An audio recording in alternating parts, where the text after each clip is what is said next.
হাদি এখন হচ্ছে ওই এদের হচ্ছে একটা পণ্য, এটা নিয়ে খেলছে তারা। বলের মতন খেলছে।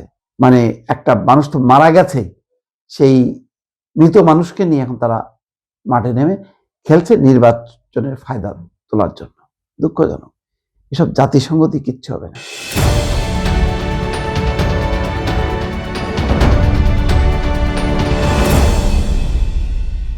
ওসমান হাদি হত্যাকাণ্ডে সুষ্ঠু তদন্তে সহযোগিতা চেয়েছে সরকার।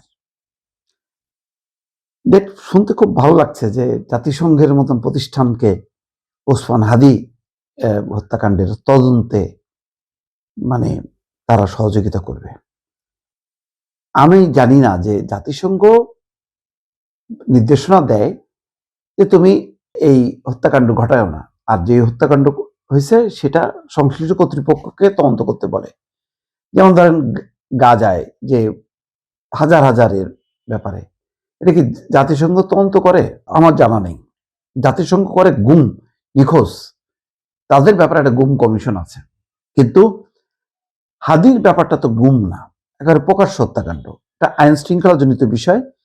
আর সরকার কি মানে বলছে যে তারা তদন্তে ব্যর্থ হয়েছে? তারা তো চার্জশিট দেওয়ার উপক্রম হয়েছে।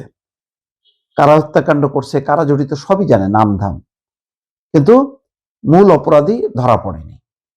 কিন্তু বাকি তো সবই জানে, এবং তার অনুপস্থিতিতে বিচারও হতে পারে। এই সরকারের কথাও ছিল যে তারা এই মানে মেয়াদের মধ্যে বিচার করে যাবে।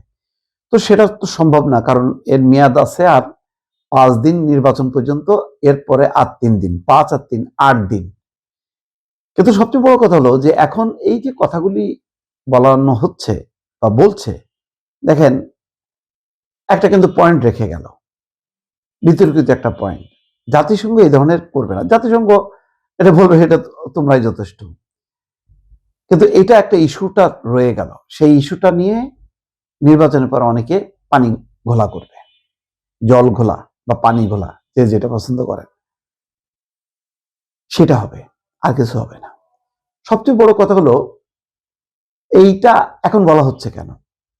এখন তো শুধু হাদি কেন, আরো গুমের শিকার অসংখ্য মানুষ, সবগুলি তো তদন্ত চলছে, বিচার চলছে। এটা তো ধারাবাহিক প্রক্রিয়া। এটা তো এই সরকারকেই করতে হবে। এই দাবি নিয়ে যে যমুনা ঘেরাও, এটা কি মনে করেন আপনারা যে হাদির উপরে সাংঘাতিক রকম তারা হয়ে যে এই সরকার চলে যাচ্ছে, এই সরকার চলে গেলে আর মানে হত্যার তদন্ত হবে না, বিচার হবে না? তেমনটা মোটেও না। একটা ফ্লো তোলা। কারা? দেখেন, ওই যে জাবের ইনকলাব মঞ্চের যে মুখপাত্র নাকি আহ্বায়ক, তার পাশে দাঁড়ায় কারা স্লোগান দিচ্ছে? আম্বার স্লোগান দিচ্ছে। শিবিরের একেবারে পদধারী নেতা রাকসুর জিএস, এরা দিচ্ছে, ঝুমা দিচ্ছে, অন্যান্য সব তো শিবির। জাবেরকে, জাবের আমি জানি না, জাবেরের হয়তো শুধু পরে একদিন বলবে যে আমিও তো শিবির, নাকি জামাত বলে, জানি না। কিন্তু এই সময়টা, এই ইস্যুটাকে তারা জাগানোর চেষ্টা করছে, একটা ফ্লো তোলার চেষ্টা করছে। কারণ ঢাকা শহরের মোটামুটি ফলাফল কি হবে সবাই জানে। সুতরাং এই ঢাকা শহরে যদি একটা তরুণদের একটা উত্থান তারা চেয়েছিল, দুর্ভাগ্যক্রমে সেটা নস্যাৎ হয়েছে।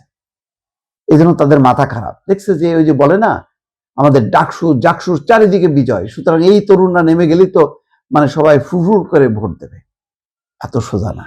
এই প্রতিষ্ঠানগুলোতে ঘটনাক্রমে ছাত্রদল তার সংগঠন গড়ে তুলতে পারেনি, কারণ ছাত্রদল ছিল প্রকাশ্যে থাকার কারণে ছাত্রলীগ তাদেরকে কোথাও দাঁড়াতে দেয়নি। কিন্তু সীমিত ভিতরে ঢুকে বসে আছে, তার নামে না, বেনামে। ফলে এই সুবিধাটা পাইছে, এবং তারা সবসময় অ্যাক্টিভ ছিল। ফলে যখন বলছে আমরা শিবির, বলে যাও ঠিক আছে, ছাত্র দলের তো চেহারাই দেখেনি কেউ। ফলে এইটার হিসাব নিকাশ আর জাতীয় নির্বাচনে হিসাব নিকাশ করা ভুল। এখন তারা দেখছে যে এই প্রতিষ্ঠানগুলোকে ব্যবহার করতে হবে। দেখেন প্রত্যেকটা এই জাকসু সব কিন্তু নেমে গেছে এখন দাঁড়িপাল্লার পক্ষে। সেটা কথা ছিল না, কিন্তু এখন তারা, যাই হোক, আমি ওই আলোচনাটা আর একটা, তারা এটা করছে যে একটা হাওয়া তুলতে, ওই জাতিসংঘের হাওয়া তুলছে। এখন এই সরকারকে আপনি বলেন জাতিসংঘের প্রস্তাব পাঠাবে, যদি বলেন যে না ওই আমেরিকার পেন্টাগনে পাঠাবে, বলবে যে না ব্রিটিশ পুলিশকে পাঠাবে, ইন্টারপোলে পাঠাবে, বলবে যে ওই যে আন্তর্জাতিক অপরাধ ট্রাইব্যুনাল আছে হেগে, সেখানে পাঠাবে, সব কি করবে, কারণ সে তো আছে হাতে গোনা কয়েকদিন, তার সমস্যা কোথায়? ভালো হয়েছে এটা, যা বলতে চাচ্ছে ঠিক আছে, কি চাও, টাকা চাওয়াচ্ছে নিয়ে যাও, কি চাও ওখানে বলে দেন, হ্যাঁ বলে দিচ্ছে।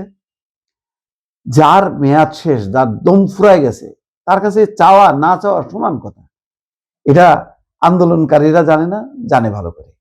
কি হলো, এই যে যমুনা ঘেরাও করে তারপরে কর্মসূচি, তারপরে কই ফলো আপ কোথায়, কি হলো, কি হলো, বুঝে গেছে এটা সাড়া দেয়নি। হাদি কার্ডটাকে অপব্যবহার করতে করতে এটাকে শেষ করে ফেলাইছে। হাদি এখন হচ্ছে ওই এদের হচ্ছে একটা পণ্য, এটা নিয়ে খেলছে তারা, বলের মতন খেলছে।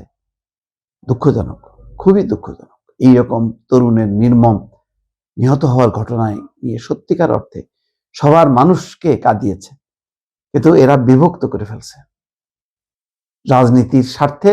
এখন মানে একটা মানুষ তো মারা গেছে, সেই মৃত মানুষকে নিয়ে এখন তারা মাঠে নেমে খেলছে নির্বাচনের ফায়দা তোলার জন্য।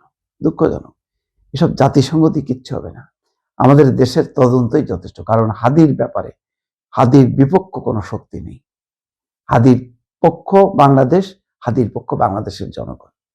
এটা নিয়ে ওই করে পানি ঘোলা করা যাবে, লাভ হবে না।